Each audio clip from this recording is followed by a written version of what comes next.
आज हम भारत के एक ऐसे यूनिवर्सिटी के बारे में बात करेंगे जिसको बख्तियार खिलजी नाम के एक मुगल ने अपने शासन में पूरी तरह नष्ट कर दिया। यहाँ पर एक सवाल यह उठता है कि आखिर किसी को यूनिवर्सिटी से क्या दिक्कत हो सकती है, क्योंकि वहाँ पर तो सब शिक्षा प्राप्त करने जाते थे। वहाँ ना तो कोई हथियार ना ही कोई युद्ध की तैयारी करने जाता था। फिर किसी भी व्यक्ति को एक यूनिवर्सिटी से क्या दिक्कत हो सकती है। तो आज हम बात करने जा रहे हैं उस विश्वविद्यालय के बारे में जिसमें 9 मिलियन से भी अधिक किताबें थी। आखिर वो कौन सा रहस्य था उन किताबों में जो बख्तियार खिलजी उसे जलाने पर मजबूर हो गया। तो ये बात है उस समय की जब बख्तियार खिलजी ने उत्तर भारत में बौद्धों द्वारा शासित कुछ क्षेत्रों पर कब्जा कर लिया था और एक बार वह काफी बीमार पड़ा। उसने अपने हकीमों से काफी इलाज करवाया, मगर वह ठीक नहीं हो सका और मरने की स्थिति में पहुंच गया। तभी किसी ने उसको सलाह दी कि वह नालंदा विश्वविद्यालय के आयुर्वेद विभाग के प्रमुख आचार्य राहुल श्रीभद्र को दिखाए और इलाज करवाए, परंतु खिलजी इसके लिए तैयार नहीं था। उससे अपने हकीमों पर ज्यादा भरोसा था।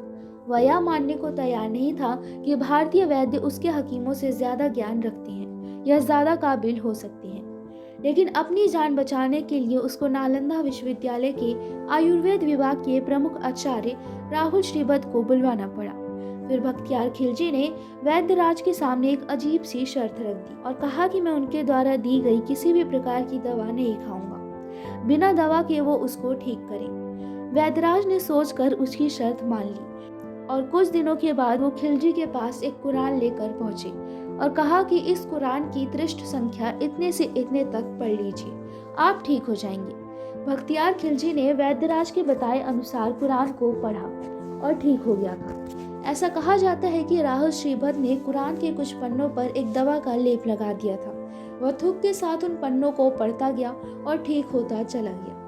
खिलजी इस तथ्य से परेशान रहने लगा, एक भारतीय विद्वान और शिक्षक को उनके हकीमों से ज्यादा ज्ञान था। फिर उसने देश से ज्ञान, बौद्ध धर्म और आयुर्वेद की जड़ों को नष्ट करने का फैसला किया। परिणाम स्वरूप खिलजी ने नालंदा की महान पुस्तकालय में आग लगा दी और लगभग 9 मिलियन पांडुलिपियों को जला दिया। ऐसा कहा जाता है कि नालंदा विश्वविद्यालय में इतनी किताबें थीं कि वह 3 महीने तक जलती रही। इसके बाद खिलजी के आदेश पर तुर्की आक्रमणियों ने नालंदा के हजारों धार्मिक विद्वानों और भिक्षुओं की भी हत्या कर दी। नालंदा शब्द संस्कृत के 3 शब्द ना आलम दा से बना है। इसका अर्थ ज्ञान रूपी उपहार पर कोई प्रतिबंध ना रखना है। नालंदा की लाइब्रेरी में तकरीबन 90 लाख पांडुलिपियां और हजारों किताबें रखी हुई थी।